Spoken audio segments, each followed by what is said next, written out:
A world transformed. The tumultuous interwar years.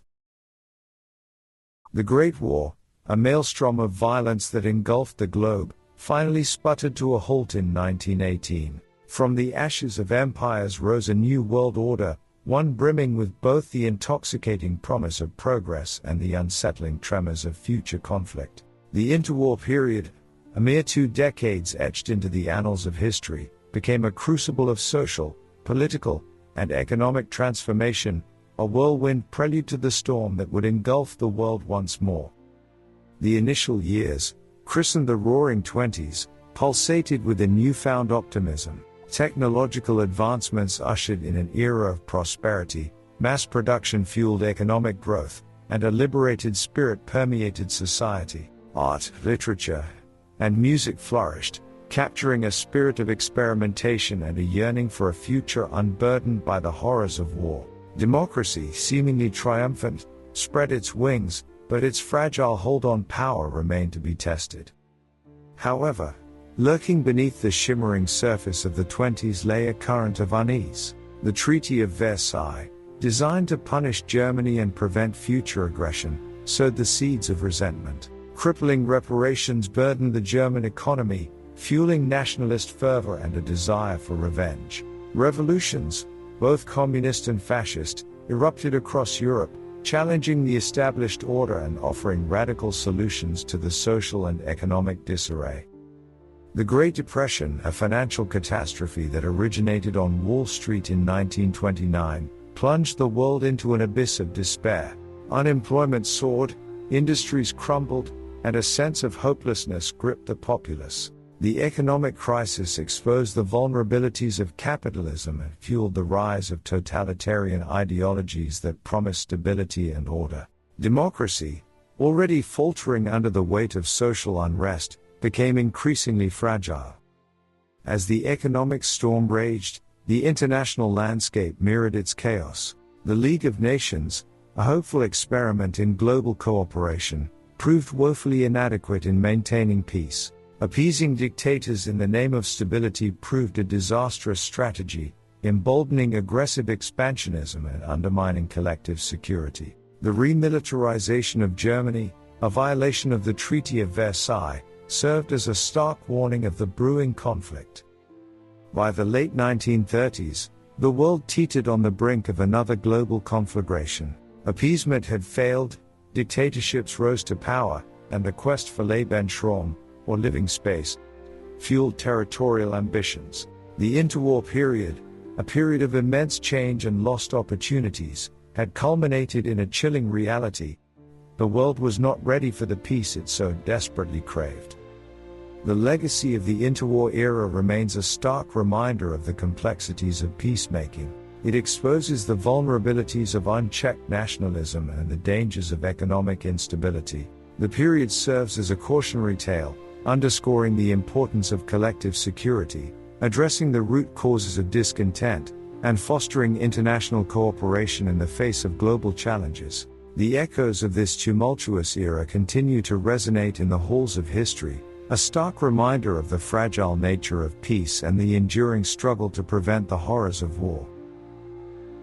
In the following chapters, we will cover this turbulent era and discuss the events that led to the Second World War.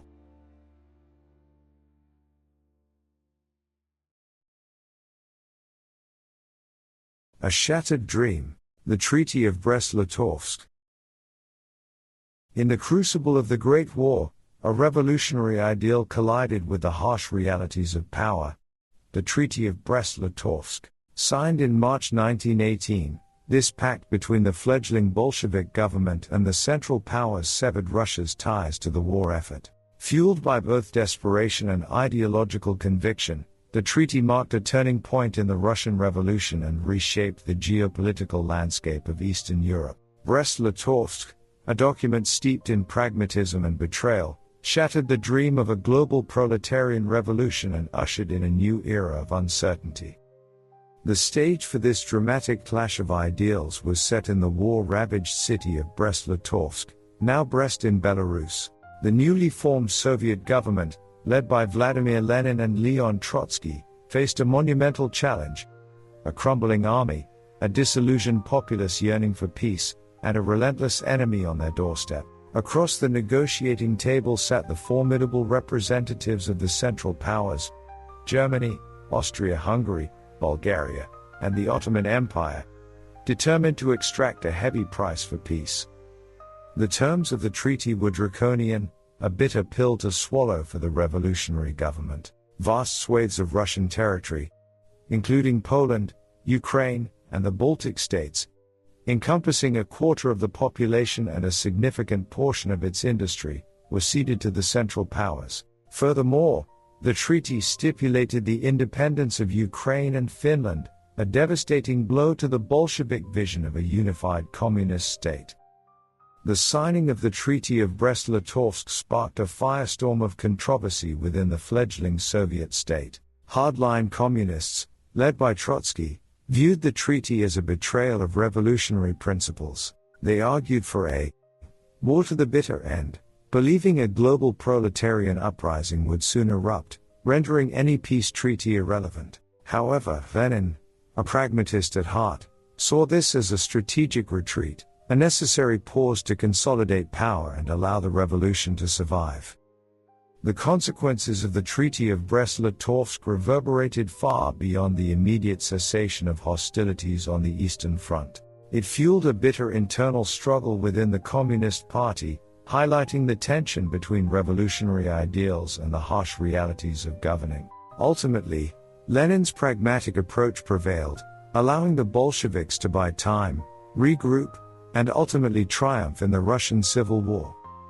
The geopolitical implications of the treaty were equally profound. The vast territories ceded to the Central Powers became battlegrounds in the ensuing years, as newly independent states struggled to maintain their autonomy. The treaty also fueled a sense of resentment among the Russian populace, a factor that would be exploited by Joseph Stalin in the years to come. The legacy of the Treaty of Brest-Litovsk remains a subject of debate. For some, it was a necessary evil, a pragmatic decision that ensured the survival of the nascent Soviet state. For others, it marked a cynical betrayal of revolutionary principles, a document that fueled future conflict and compromised the dream of a global communist utopia. The treaty serves as a reminder of the challenges faced by revolutionary movements in the face of overwhelming odds and the enduring tension between ideology and pragmatic survival. The Treaty of Brest-Litovsk stands as a symbol of shattered dreams, a reminder of the harsh realities of power politics, and the enduring struggle to balance revolutionary ideals with the practicalities of governing a vast and war-torn nation.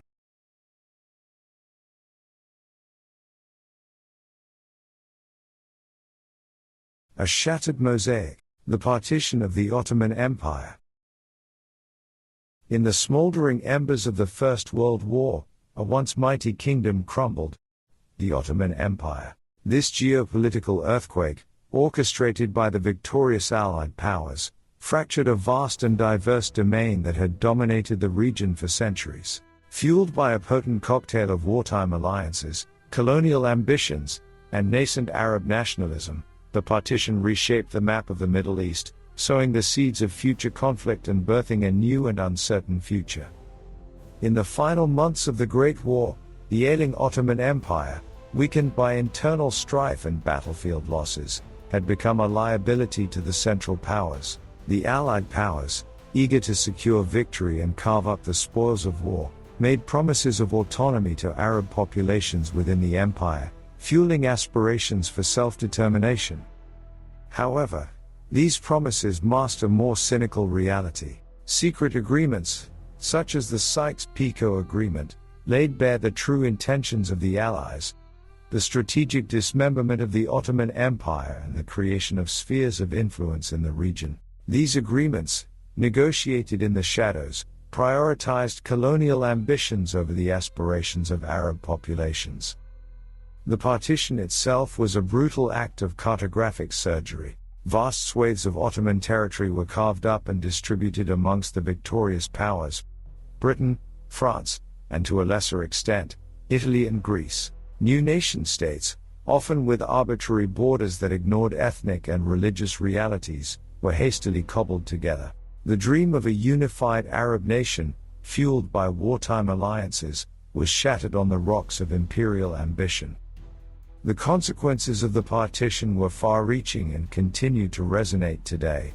The creation of artificial states, often encompassing diverse populations, laid the groundwork for future instability and sectarian violence. Discontent with colonial rule and the perceived betrayal of Allied promises fueled the rise of Arab nationalism, a potent force that continues to shape the region. The discovery of vast oil reserves in the newly carved-up territories further entangled the West in the region's complex politics. The legacy of the partition remains a subject of intense debate. For some, it was a necessary outcome of the war, a way to dismantle a crumbling empire and usher in a new era of progress. For others, it was a cynical act of colonial exploitation, a betrayal of trust that sowed the seeds of future conflict. The partition serves as a stark reminder of the enduring power of geopolitics and the devastating consequences of ignoring the aspirations of local populations in the redrawing of national boundaries. The partition of the Ottoman Empire stands as a symbol of a shattered past, a cautionary tale of the perils of unchecked ambition, and the enduring struggle to create stable and just political orders in a region fraught with historical baggage and competing interests.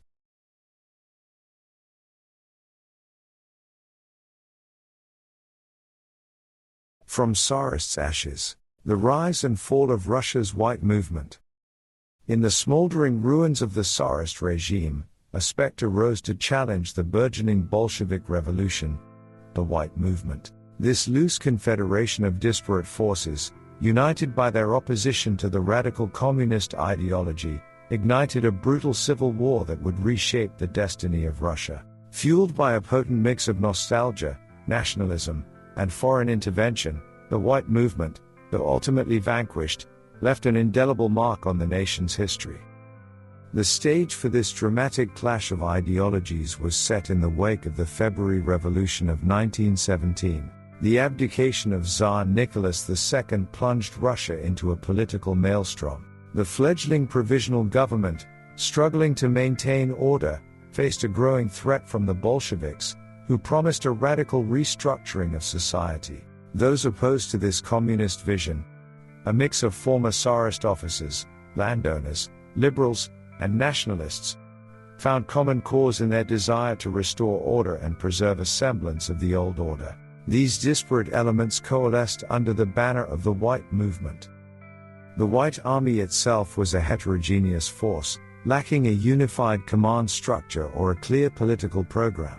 Leaders like Alexander Kolchak and Anton Denikin emerged from the ranks of the Tsarist military, leading regional forces often motivated by self-preservation and a yearning for a return to their lost status.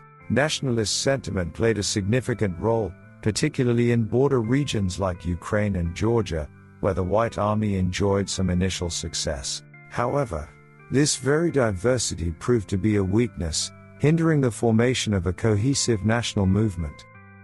Despite early victories, the White Army faced numerous challenges. The Bolsheviks, led by the astute Vladimir Lenin and the brilliant military strategist Leon Trotsky, proved adept at mobilizing the masses and creating a loyal Red Army. The White Army, often reliant on foreign aid and staffed by Tsarist officers whose tactics were outdated, struggled to inspire popular support among the war-weary peasantry. Furthermore, their association with the repressive Tsarist regime alienated many potential recruits. Foreign intervention, a double-edged sword, further complicated the White Army's cause. Western powers, wary of the spread of communism, offered financial and military assistance. However, their motivations were often self-serving, and their intervention fueled Bolshevik propaganda portraying the White Army as puppets of foreign powers. This further alienated some white leaders, who feared a loss of Russian sovereignty. The tide began to turn decisively in favor of the Red Army in 1919. Trotsky's strategic brilliance, coupled with the Red Army's growing strength and the White Army's logistical and political shortcomings, led to a series of Red Army victories. By 1921, the White Army was in retreat, its various factions scattered and defeated. The remaining white forces fled into exile, forever altering the political landscape of Russia. The legacy of the white movement remains shrouded in complexity. For some, they were heroic defenders of a lost way of life, fighting for a return to stability and order. For others, they were instruments of reaction, perpetuating a system of social inequality and Tsarist oppression. The white movement's reliance on foreign intervention and its inability to forge a unified vision for the future further tarnished its image. Despite their defeat, the white movement's impact on Russia was profound. The brutal civil war left a deep scar on the nation, fostering animosity and mistrust that would linger for decades. The legacy of the white movement also serves as a reminder of the dangers of nostalgia and the challenge of holding on to a dismantled past in the face of revolutionary change. The white movement remains a symbol of lost grandeur, a cautionary tale of the perils of disunity, and a reminder of the enduring struggle between tradition and the revolutionary forces shaping the 20th century.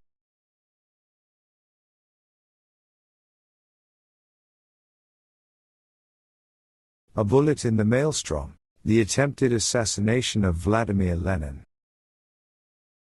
In the turmoil of the Russian Civil War, 3 gunshots pierced the fragile peace of a nascent Soviet state. The target, Vladimir Lenin, the revolutionary leader whose vision of communism had reshaped Russia. The assailant, Fanny Kaplan, a young woman consumed by a disillusioned spirit and the flames of revolution. This singular act of violence, forever etched in the annals of history, sent shockwaves through the fledgling Soviet Union and cast a long shadow over the fate of Fanny Kaplan herself. This dramatic act unfolded on the bustling streets of Moscow, 1918. The Bolsheviks, having triumphed in the revolution, grappled with the monumental task of consolidating power. Lenin, a towering figure amidst the chaos, remained a symbol of both hope and fear. For some, he was the liberator, the architect of a new social order. For others, like Kaplan, he was a traitor, a tyrant who had betrayed the ideals of the revolution. Kaplan, a member of the Socialist Revolutionary Party, SRs, embodied the disillusionment that festered within some revolutionary ranks. The SRs, initially allies of the Bolsheviks, had grown increasingly critical of the Bolsheviks' authoritarian tendencies and the brutal suppression of dissent. Kaplan, a woman with a revolutionary past marked by imprisonment and hardship, saw Lenin as the embodiment of this betrayal. Motivated by a potent cocktail of ideology, personal grievance, and perhaps even a sense of despair, Kaplan seized the opportunity on August 30, 1918. As Lenin exited a factory after delivering a speech, she fired 3 shots, wounding him critically. The act itself, a desperate expression of dissent, plunged the young Soviet state into turmoil. Fear and suspicion ran rampant as the authorities hunted down suspected accomplices. The fate of Fanny Kaplan remains shrouded in some ambiguity. Accounts of her interrogation and trial portray a woman both defiant and bewildered. She claimed her actions were hers alone, a desperate act against a leader who had strayed from the revolutionary path. However, the climate of fear and the need for a scapegoat cast a shadow over the proceedings. On September 3, 1918, without a formal trial, Kaplan was executed. Her death, swift and brutal, served as a chilling message to any who dared oppose the Bolshevik regime. The assassination attempt, though unsuccessful in its immediate objective, had a profound impact. It solidified Lenin's cult of personality and fueled a period of heightened repression within the Soviet Union. The legacy of Fanny Kaplan remains a subject of debate. For some, she was a misguided fanatic, a terrorist whose actions threatened the fragile stability of the new state. For others, she represents the disillusionment of revolutionary ideals, a tragic symbol of the internal fractures that emerged within the revolutionary movement. Her act serves as a stark reminder of the human cost of revolution and the chilling consequences of absolute power. Kaplan's assassination attempt stands as a chilling symbol of revolutionary turmoil, a reminder of the fragility of power, and the enduring struggle between dissent and the iron fist of the state.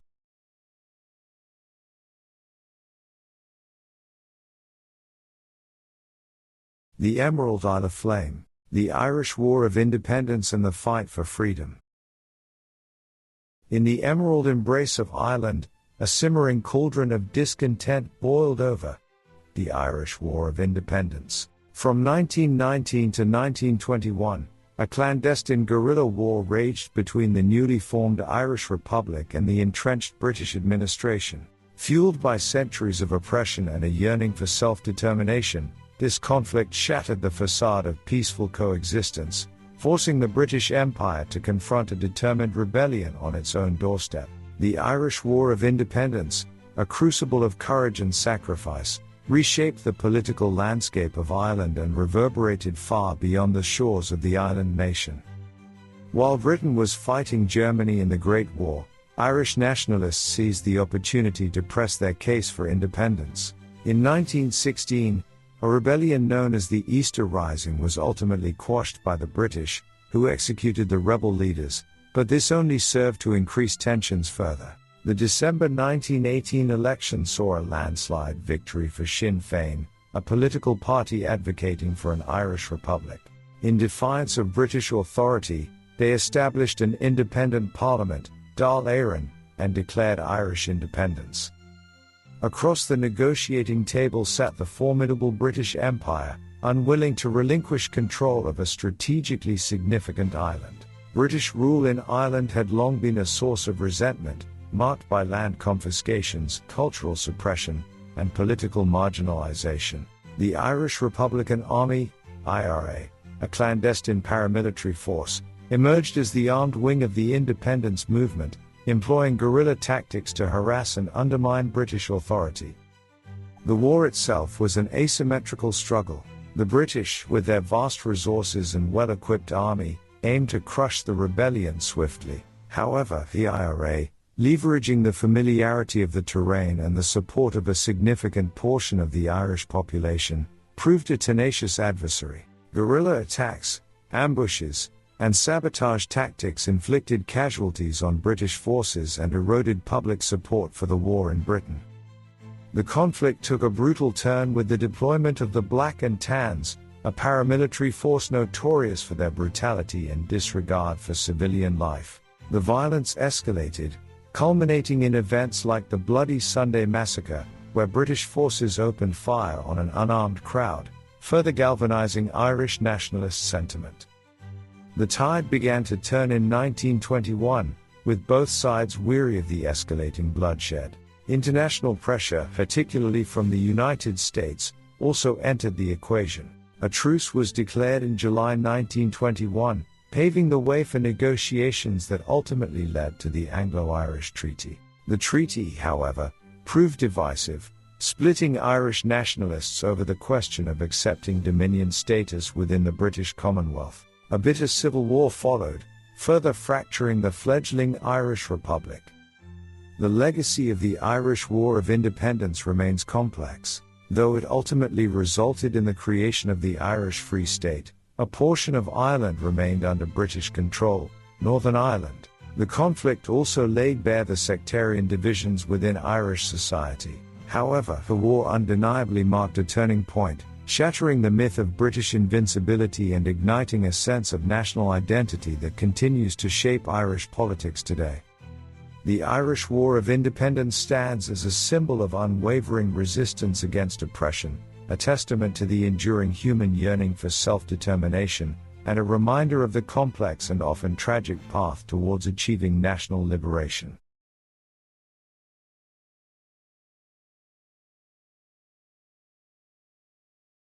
A clash of titans, the Polish-Soviet War and the reshaping of Eastern Europe. In the tumultuous aftermath of the First World War, a new battleground emerged in the heart of Eastern Europe, the Polish-Soviet War of 1919 to 1921. This titanic clash between the newly independent Poland and the nascent Soviet Union reshaped the political landscape of the region, leaving a legacy of bitterness and shaping the course of European history for decades to come.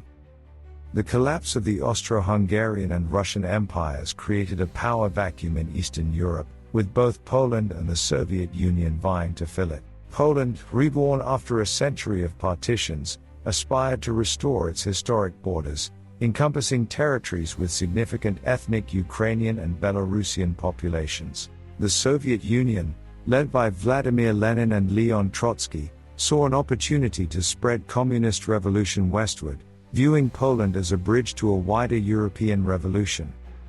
The ideological gulf between the two nations was vast. Poland, fueled by a potent cocktail of nationalism and Catholicism, sought to establish itself as a bulwark against the spread of communism. The Soviet Union, driven by communist ideology and revolutionary fervor, viewed Poland as an obstacle to its grand vision of a global proletarian revolution. The war itself was a brutal affair, marked by rapid advances and devastating retreats. The newly formed Polish army, led by Józef Pilsudski, a charismatic leader with ambitions of recreating a Polish empire, initially enjoyed success, pushing deep into Soviet territory. However, the tide turned with the arrival of the Red Army, bolstered by experienced commanders and fueled by revolutionary zeal. The war became a desperate struggle for survival, with both sides resorting to brutal tactics against civilians and prisoners of war. International intervention played a complex role in the conflict. Western powers, wary of the spread of communism, offered limited support to Poland, but stopped short of direct military intervention. The war became a proxy battleground, with the fate of Eastern Europe hanging in the balance. Exhaustion and political realities ultimately led to a ceasefire in 1921, followed by the Treaty of Riga later that year. The treaty established a new border, leaving significant Polish minorities within Soviet territory and fueling future resentment. The war's impact transcended the immediate borders of the conflict. It solidified the Soviet Union as a major power in Eastern Europe and dashed Polish dreams of a grand empire. The war also fueled ethnic tensions within the newly formed states of the region, sowing the seeds of future instability. The legacy of the Polish-Soviet War remains a subject of debate. For some, it was a heroic struggle for Polish independence, a valiant defense against the communist threat. For others, it was a reckless war of ambition by Pilsudski, a conflict that inflicted immense suffering on both sides. The war serves as a stark reminder of the complexities of post-war Europe, the ruthless pursuit of national interests, and the devastating consequences of ideological clashes. The Polish-Soviet War stands as a symbol of shattered dreams, a reminder of the enduring power of nationalism and ideology, and a cautionary tale of the devastating human cost of territorial ambitions unleashed in the aftermath of a world war.